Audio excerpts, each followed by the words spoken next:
Welcome, everybody. I am Laura Reeves, host of Pure Dog Talk podcast, and we are here for Show Dog Prep School's Sparks and Barks today.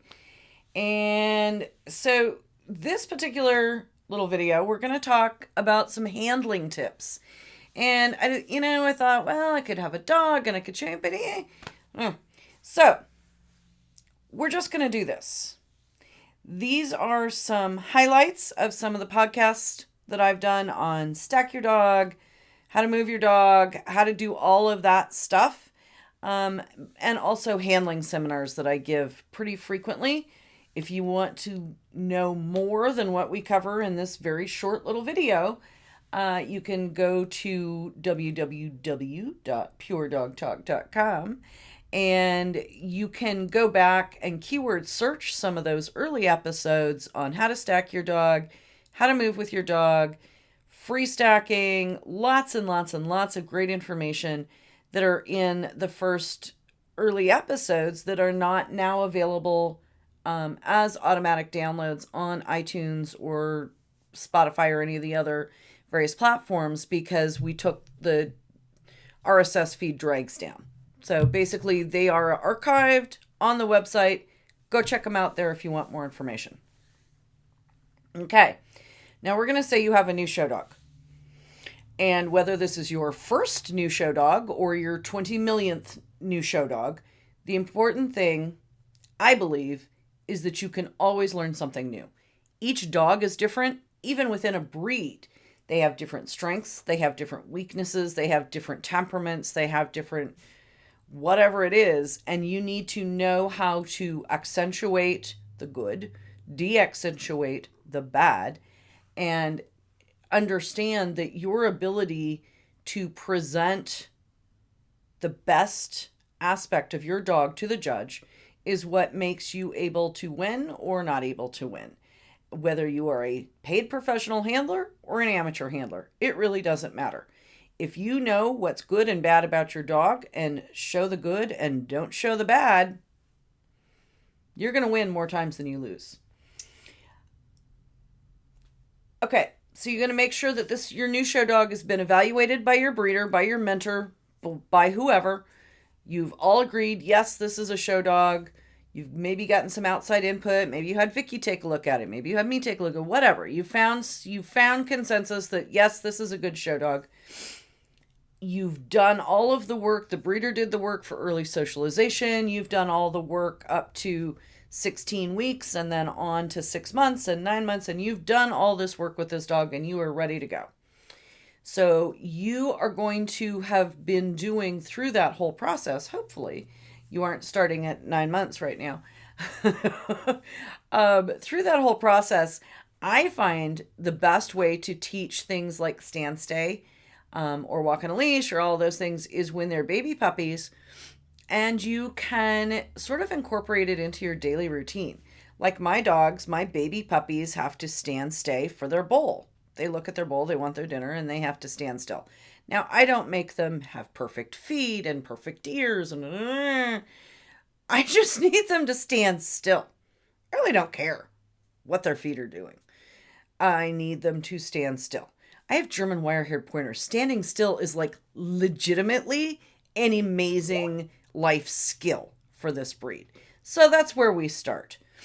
I also start with baby puppies literally at 6 weeks old on the table and kind of manipulating them, putting my hands on them, arranging them, touching their legs, touching their heads, so that they're used to it. And that as they get older and they get bigger and they get more confident, they understand this concept of I put my hands on you and then you stay there until I tell you you don't.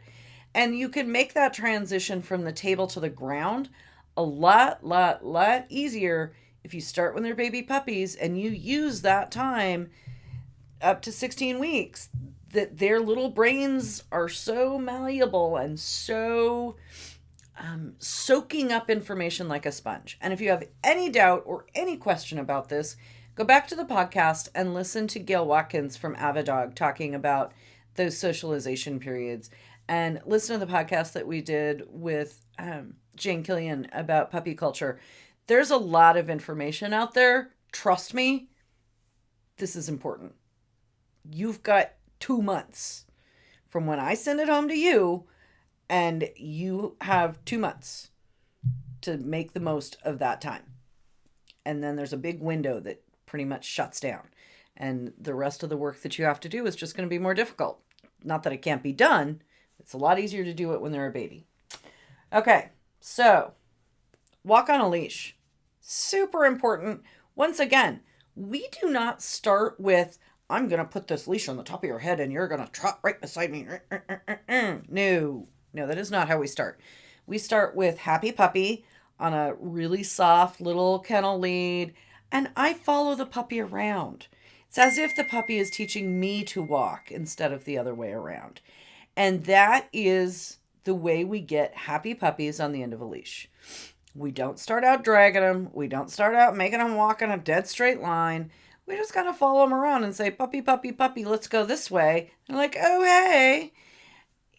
It's much easier for a baby puppy to learn these sorts of things than it is to start with your adult dog. Now, you can do it with an adult, but honestly, even if you're starting with an older puppy or a young adult dog, if you start them the same way you would a puppy, you're going to get better results. Anytime we try and force a dog to do anything, they're going to turn their back and say, no, because they think that is just about stupid. And dogs in general, if you push, they're going to pull. If you pull, they're going to push. And that's just their natural inclination. And so we have to understand that, work with it, and use it to our advantage, right? So that we get the most out of our dog. A perfect example is when you're stacking your puppy on the table, or you're stacking your adult dog on the ground, whatever it is. Your dog wants to lean back, right? Like, I'm going to rack back. So instead of pulling it forward, what happens when you pull that dog forward by the chin?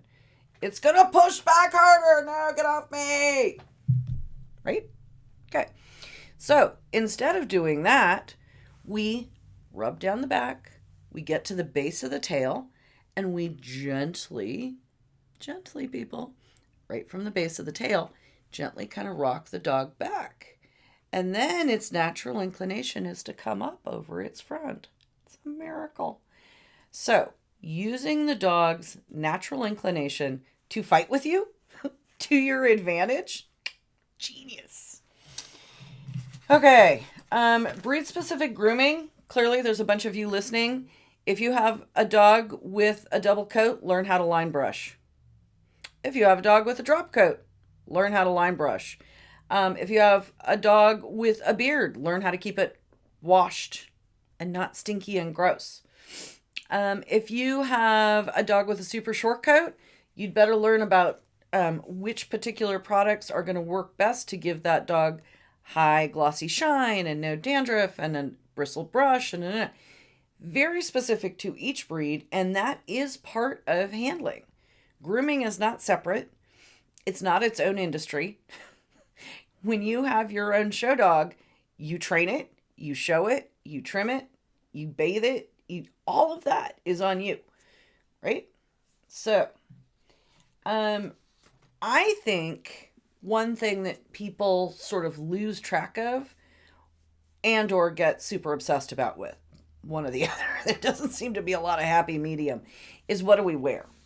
Particularly women, although certainly men have their issues too, but women always, it's going to be a thing. Do I wear pants? Do I wear a skirt? Do I wear a dress? How much? How short?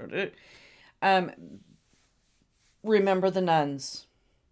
It's my best advice. If you're going to wear a skirt or a dress, have the same rule that the nuns did. If you bend over, I'd best not see anything but dress. I find it to be in any sort of dress or skirt. I personally was always happiest if that skirt, when I was standing up straight, pretty much hit in the middle of my kneecap. Now I'm kind of short and round, fluffy. So it wasn't always the most elegant appearance, but it was much better than a, as they say, cacho. Men, try to avoid slick-soled shoes. That's always a big one. A lot of the guys I know really liked golf cleats for running outdoors and being able to stay up and be confident in not losing their traction. Um, Look for colors that complement your dog. Do not wear black behind a black dog. Do not wear white behind a white dog. Those are really important things. Generally speaking, for men, um, I think that navy blue does really well.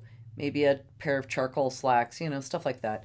Women, we get all kind of crazy options, but lean towards your jewel tones.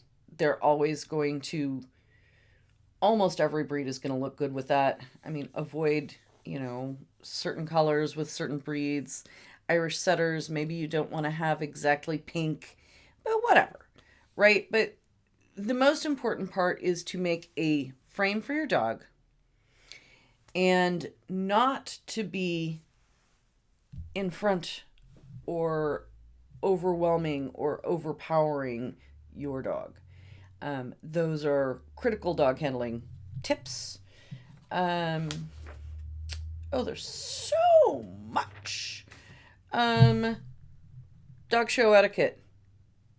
Say congratulations. And mean it. It's important that you mean it. But even if you don't mean it, say it. But mean it. Thank your judge. Thank your steward. Just be polite, people. This is, to me, one of the unwritten rules of dog handling that people just don't seem to understand. This is an old conservative sport. And thank you, ma'am, and yes, sir, and eye contact. Those are critical aspects. And if you miss out on those aspects, you miss out on an enormous potential to be successful with your dog. If you're paying attention to what the judge is doing, making eye contact with the judge, you're going to notice things that you wouldn't if you're only staring at your dog and fussing with its feet. So pay attention to your surroundings, I think, is very important. Final word on this topic. There are no perfect dogs. Never one been born. Not one. Not yours. Not mine. None of them are perfect. There's some that are better than others. I mean, some meet the standard more closely than others do, but none of them are perfect. And showing dogs is fun. Can be a fun hobby. Get friends, be a little bit competitive, but don't get crazy. This isn't cheap. It's not easy. You think it's easy, you just go run around the ring. It's not easy. It's a lot of work. And people who are successful at the sport have spent, in many cases, decades, not minutes, getting ready to go in that ring and be successful. Give the sport the respect it deserves. Understand what your dog's good and bad points are. And when in doubt, if you have any question about it, go to puredogtalk.com and keyword search it. All right. Thanks, guys.